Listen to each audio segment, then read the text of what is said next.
నష్టపరిహారం ఇచ్చేదాకా కులగొట్టిన దానికి. అట్లాగే 75 గజాలు కాదండి, 100 గజాలు ఇవ్వాలి.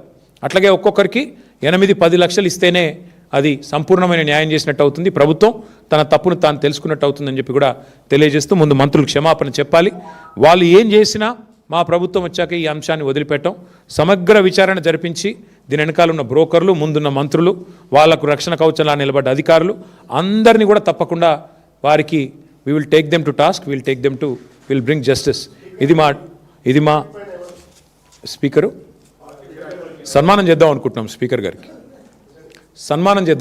స్పీకర్ గారికి రాహుల్ గాంధీ గారి ఇద్దరికి బహిరంగ వేదిక మీద సన్మానం చేసి, నాకు తెలిసి భారతదేశ చరిత్రలో ఇంత అద్భుతమైన నిర్ణయం ఏ స్పీకర్ గారు తీసుకోలేదు.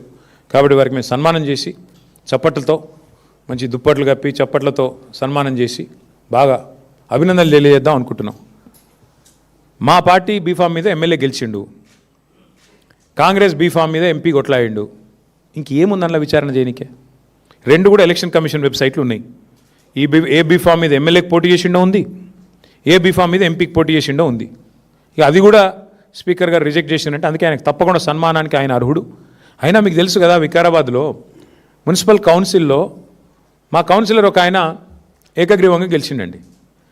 కనీసం ఆ రిటర్నింగ్ ఆఫీసర్ ఆ కార్యాలయం బయటికి దాటి కూడా రాలే. ఇదే స్పీకర్ గారు ఎత్తుకొని పోయి కాంగ్రెస్ కండువా కప్పిండు. ఇది బీఆర్ఎస్ కౌన్సిలర్కు. ఇక ఆయన నుంచి ఏం న్యాయం ఆశించాలి మేము? ఇట్లుంది పరిస్థితి ఈ దేశంలో. ప్రజలు అన్నీ చూస్తున్నారు. ఓపెన్గా బహిరంగంగా మా బీఫామ్ అంటే నిజంగా దిస్ ఇస్ బహిరంగ దాడి. ఇది ప్రజాస్వామ్యం మీద, రాజ్యాంగం మీద ఇది రాహుల్ గాంధీ చేస్తున్న దాడి. ఇందులో రాహుల్ గాంధీ అమాయకుడు నేను అనను, రేవంత్ రెడ్డి దోషి అని నేను అనను. దీన్ని చేయిస్తున్నదే రాహుల్ గాంధీ. ఏ రాహుల్ గాంధీ అయితే రాజ్యాంగం పట్టుకొని పోజులు కొడతాడో, డైలాగులు కొడతాడో, యాంటీ డిఫెక్షన్ లా తెస్తా అని చెప్పి తుక్కుగూడలో తుక్కు డైలాగులు కొట్టిండో అదే రాహుల్ గాంధీ బుద్ధి తక్కువ పని ఇది. ఆ రాహుల్ గాంధీకి ఏమైనా సిగ్గు లజ్జా ఉంటే ఆయన సమాధానం చెప్పాలి. ఒక పార్టీ బీఫామ్ మీద గెలిచి ఇంకో పార్టీ బీఫామ్ మీద ఎంపీకి పోటీ చేసినోడు డిస్క్వాలిఫై కాకుండా ఎట్లుంటాడండి? మీరే చెప్తారు కదా, యాంటీ డిఫెక్షన్ లాని సమర్థవంతంగా అమలు చేస్తాం, మేము వెంటనే 10 రోజుల్లో ఆటోమేటిక్ డిస్క్వాలిఫికేషన్ చేస్తామని చెప్పారు రాహుల్ గాంధీ గారు. రేవంత్ రెడ్డి గారు ఏం చెప్పారు? పార్టీ మారిన వాళ్ళని రాళ్లతో కొట్టి చంపమన్నాడు. ఇప్పుడు ఎవరిని కొట్టాలా రాళ్లతో? రాహుల్ గాంధీని కొట్టాలనా, రేవంత్ రెడ్డిని కొట్టాలనా? అంటే ఇంత సిగ్గు లేకుండా, ఎవరేమనుకుంటారో అనే కనీస ఆలోచన లేకుండా మరి ఇంత నిర్లజ్జగా వ్యవహారం చేస్తున్నందుకు వారికి సన్మానం చేద్దాం అనుకుంటున్నాం.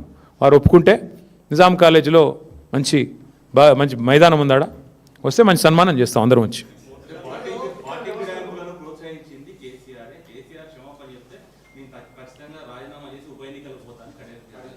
సరే, ఆయన గురించి అంత టైం వేస్ట్లే. కానీ పార్టీ ఫిరాయింపులు స్టార్ట్ చేసింది ఈ దేశంలో బ్రదర్. కొద్దిగా మీరందరూ జర్నలిస్టులు, ఎవడో గొట్టంగాడు అనగానే పట్టుకుంటారు. అట్లా స్టార్ట్ చేసిందే భారతదేశంలో కాంగ్రెస్. ఆయారాం గయారాం అనే కల్చర్ తెచ్చింది ఎవడు?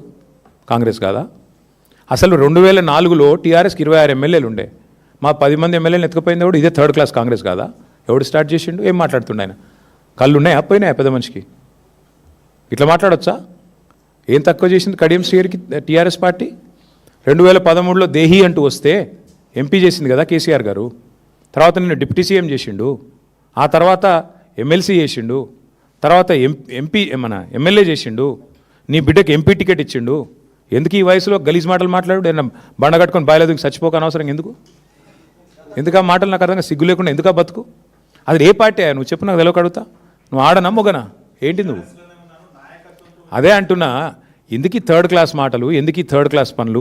అక్కడ పోయి కాంగ్రెస్ పార్టీ ఆఫీసులో కూర్చొని మొన్న అందుకే లక్ష్మీదేవమ్మ అనే పెద్ద మనిషి కరెక్ట్గా చెప్పింది. రాజేంద్ర నగర్ పోయిన మధు పార్క్ రిడ్జ్ అపార్ట్మెంట్స్కు పెద్ద మనిషి ఎంత బాగా చెప్పిందంటే, ఆమెకు 87 ఏళ్ళు.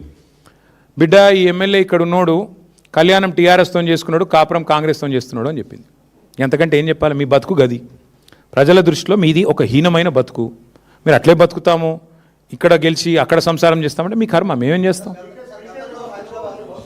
స్పీకర్ గారిది ఏముందండి పాపం, ఆయన నాడిస్తున్నది రాహుల్ గాంధీ. ఏం చేస్తాడు స్పీకర్ గారు? మా ప్రసాద్ అన్న మంచోడే, కానీ ఏం చేస్తాడు ఆయన?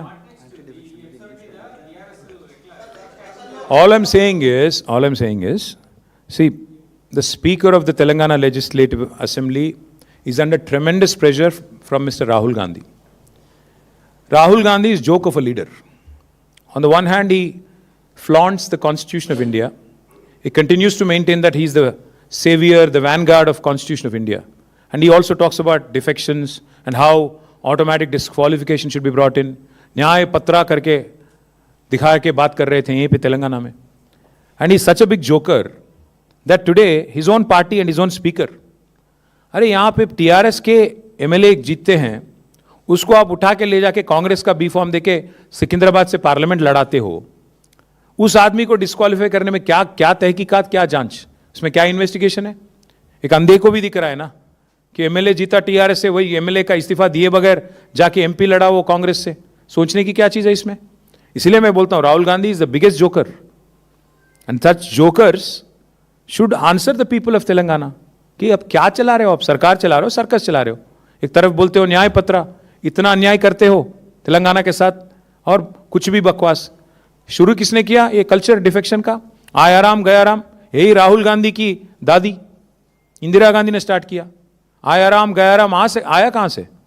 हरियाणा से, आप ही के बदौलत है. उसके बाद में अगर आप देखेंगे तेलंगाना में भी, आंध्र प्रदेश में 2004 में हमारे 26 एमएलए जीत के आए थे, उनमें से 10 को उठा ले गया कांग्रेस, याद होगा आपको. सो इसीलिए हम कह रहे हैं